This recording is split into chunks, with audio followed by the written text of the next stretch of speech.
آپ سے گزارش کرتے ہیں کہ اس چینل کو آپ ضرور سبسکرائب کریں اور اپنے فرینڈز کے ساتھ ان ویڈیوز کو ضرور شیئر کریں تاکہ اہل بیت کا پیغام زیادہ سے زیادہ جوانوں تک۔ اب باپ کو کیا پتا کہ بیٹا رات کو کمرے میں موبائل پہ کیا کر رہا ہے، والد کو کیا پتا۔ اب کس ذریعے سے یہ جوانوں کو گمراہ کرتے ہیں، اس کے ٹولز ہیں۔ ٹولز بنا ٹی وی، سب سے پہلے یہ ٹی وی جس چیز پر اٹیک کرتا ہے، میڈیا والوں کو پتا ہے کہ اگر ہم نے لوگوں کے مذہب کو چھوڑا تو جھگڑے ہو جائیں گے، تو وہ کبھی بھی آپ کے مذہب کو نہیں چھیڑیں گے۔ بریلویوں کو چھیڑ لیں گے، بریلوی مولوی بولنا شروع ہو جائیں گے۔ شیعوں کے اوپر کچھ بول دیا، مثلا امام موسیٰ کاظم کا واقعہ، آپ یہ واقعات پاکستان میں تھوڑے تھوڑے ہو رہے ہیں تو آپ دیکھیں پورے شیعہ بھڑک جاتے ہیں، جلوس نکلنا شروع ہو جاتے ہیں، اسٹیٹمنٹ دینا ہم شروع ہو جاتے ہیں۔ تو میڈیا اور دنیا کو، ویسٹرن ورلڈ کو پتا ہے رسول خدا کا ایک خاکہ بنایا، لوگ روڈوں پہ نکل آئے۔ تو یہ کبھی کبھی کرتے ہیں آپ کے ایمان کو ٹیسٹ کرنے کے لیے، لیکن انہوں نے کہا لوگوں کے مذہب کو نہیں چھیڑو، کیونکہ یہ اپنے مذہب پہ بڑے سینسیٹیو ہیں۔ کہ کس چیز کو چھیڑا جائے؟ کہا ان کے فرہنگ کو تباہ کرو، ان کے کلچر کو تباہ کرو۔ کلچر جیسے تباہ ہوگا، کیونکہ جب انسان کلچر لیس ہو جائے، اس کا کلچر ویسٹرنائز ہو جائے تو آٹومیٹیکلی یہ کیا ہو جاتا ہے؟ بے دین ہو جاتا ہے۔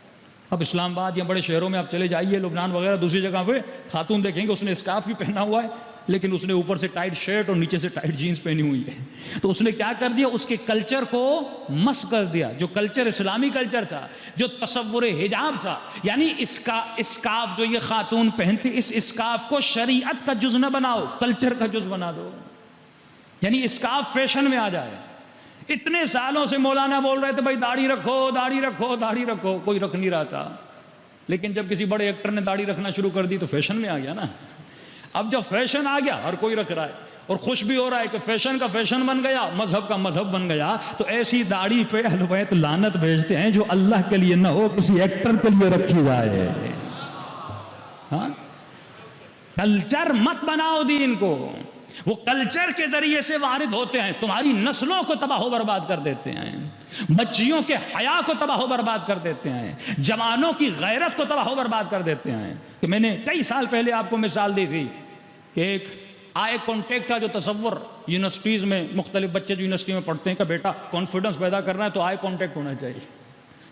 اب ظاہر ہے کو ایجوکیشن ہے، بچہ بچیاں ساتھ پڑھ رہے ہیں، آپ کی بیٹی بھی وہاں ہے، آپ کے بچے بھی وہاں ہیں۔ اب جب وہ کانفرنس دیتے ہیں وہاں پہ تو آئی کانٹیکٹ ہونا چاہیے۔ جیسے میں خطیب ہوں تو خطیب کے لیے خطابت کا تقاضا ہے کہ اس کا آئی کانٹیکٹ ہو۔ میں خط کو دیکھ کے پڑھوں تو آپ کی طرف توجہ نہیں رہے گی، تو وہ خطیب جو آئی کانٹیکٹ نہیں کرتا اس میں کانفیڈنس نہیں ہوتا۔ یہ خطابت کا فن ہے۔ لیکن اگر یہ کہا جائے کہ تمہیں اگر کانفرنس دینی ہے تو آئی کانٹیکٹ کا ہونا ضروری ہے، اس کا مطلب یہ بچہ جب بات کر رہا ہے تو سامنے ایک بچی اس کی کولیگ کھڑی ہوئی ہے تو یہ آپس میں کیا کریں؟ آئی کانٹیکٹ کریں۔ تو یہ خاتون فون کرتی مولانا میں کروں تو کیا کروں؟ ٹیچر نے پابند کیا کہ میں بات کرتی ہوں، نظروں کو جھکا کے بات کرتی ہوں، کتنی تمہارے اندر کانفیڈنس نہیں ہے۔ تو ایسی چیزیں لائی جاتی ہیں تاکہ جوانوں کے حیا کو کیا کیا جائے؟ ختم کر دیا جائے۔ یہی فیمنزم کی آوازیں کیوں اٹھ رہی ہیں؟ پاکستان میں آپ لوگوں کو اتنا محسوس نہیں ہو رہا کیونکہ یہاں نیا نیا فیمنزم آیا ہے، لیکن ہم اس زمانے سے ایران گئے تھے جب خاتمی کی حکومت تھی رفسنجانی کے بعد، تو اس وقت فیمنزم عروج پہ تھا کہ ایران کی بڑی بڑی ہستیاں، یعنی آپ یہ سمجھے آغا رفسنجانی کی جو بیٹی ہیں وہ بھی فیمنزم کا شکار ہو چکی تھی۔ اس زمانے میں ایران میں فیمنزم تھا، تو یہ چیزیں ہم دیکھ چکے ہیں۔ یعنی آج جو چیزیں پاکستان میں کی جا رہی ہیں، یہ چیزیں ایران میں آج سے کوئی 15 سال پہلے وہ اپلائی کر چکے ہیں اور ان چیزوں میں کامیاب بھی ہو چکے ہیں، ایرانی جوانوں کو بے دین بھی کر چکے ہیں۔ کہ اتنا اثر فیمنزم کا تہران میں ہو چکا کہ تہران کا شہردار جیسے یہاں ناظم ہوتا ہے، وہ الیکشن میں جب کھڑا ہوتا ہے تو جیتنے کے لیے، خواتین کا جو مائنڈ سیٹ تھا وہ بن چکا تھا، بار بار یہ کمپیریزن کرنا کہ مرد آگے ہے خاتون پیچھے ہے، تو انہوں نے مجبوراً، کیونکہ ایران میں، پاکستان میں جب آپ بسوں میں بیٹھتے ہیں تو خواتین آگے بیٹھتی ہیں، مرد پیچھے ہوتے ہیں، لیکن ایران میں کیا ہوتا ہے کہ مرد آگے ہوتے ہیں، خواتین پیچھے ہوتی ہیں۔ اسلامی تصور بھی یہی ہے کہ مرد کو خاتون کے پیچھے نہیں بیٹھنا چاہیے، نگاہ تاکہ خواتین پہ نہ پڑے، لیکن یہاں پہ کیونکہ حجاب کا کانسیپٹ بھی ہے، لیکن وہاں پہ بسیں تو اوپن ہوتی ہیں، تو انہوں نے صرف فیمنزم کے تأثر میں آ کر، فیمنزم کا اتنا پریشر تھا تہران کے اس الیکشن میں، اس نے بسوں کی ترتیب بدل دی، آگے فرسٹ لیڈیز، آگے خواتین کو رکھا اور پیچھے مردوں کو رکھا۔ کبھی کبھی یہ میڈیا اتنا اسٹرانگ ہو جاتا ہے کہ جہاں اسلامی حکومت نافذ ہے لیکن وہاں کے حکمران بھی دھوکے میں آ جاتے ہیں، کیونکہ یہ اتنے اسٹرانگ ہیں، یہ بار بار جو حساس چیزیں ہیں اس کو پوائنٹ آؤٹ کرتے ہیں اور اسلامی کلچر کو بدلنے کی کوشش کرتے ہیں۔ صلوات پڑھیں محمد و آل محمد پر۔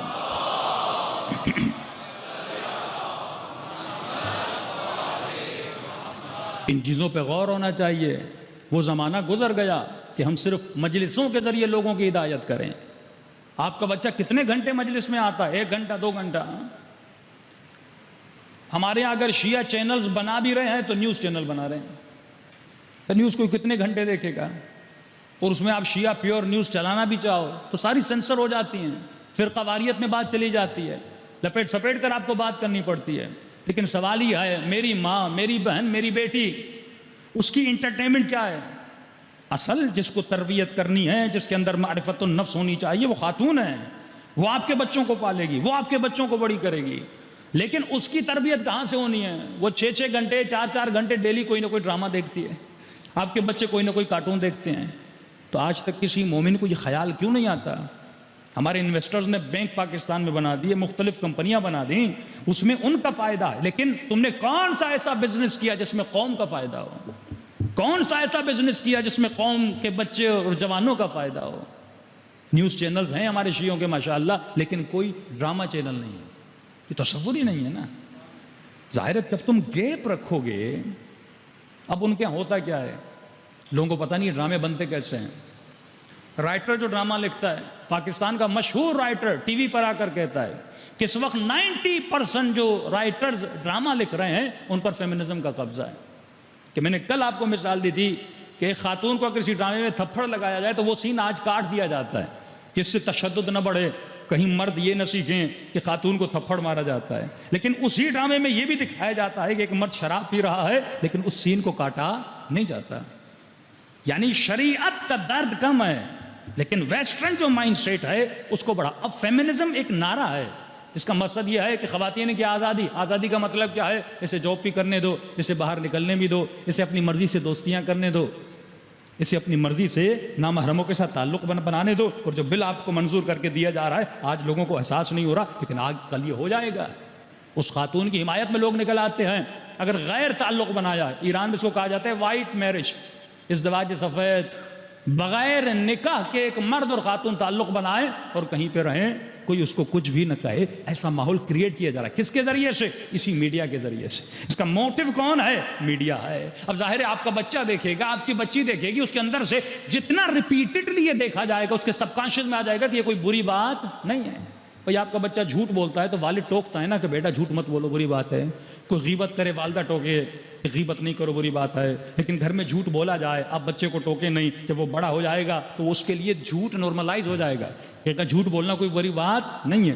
اس لیے فرماتے ہیں میاں بیوی جب آپس میں جھگڑے, بچے ان کو دیکھ رہے ہوں. اب یہی بچی جس نے پوری زندگی دیکھا کہ میری ماں نے والد کے ساتھ لڑائیاں کی, میرے والد نے میری اماں کے ساتھ لڑائیاں کی, اب جب اس کی شادی ہو جائے گی, جب یہ اپنے شوہر کے ساتھ لڑے گی اور ماں کہے گی کہ نہیں لڑو, تو کیا کہے گی؟ اماں تم تو پوری زندگی خود لڑتی رہی اور مجھے درس سکھا رہی ہو. تو جو ہم سیکھتے, جو ہم دیکھتے ہیں وہ ہمارے مائنڈ میں بیٹھ جاتا ہے.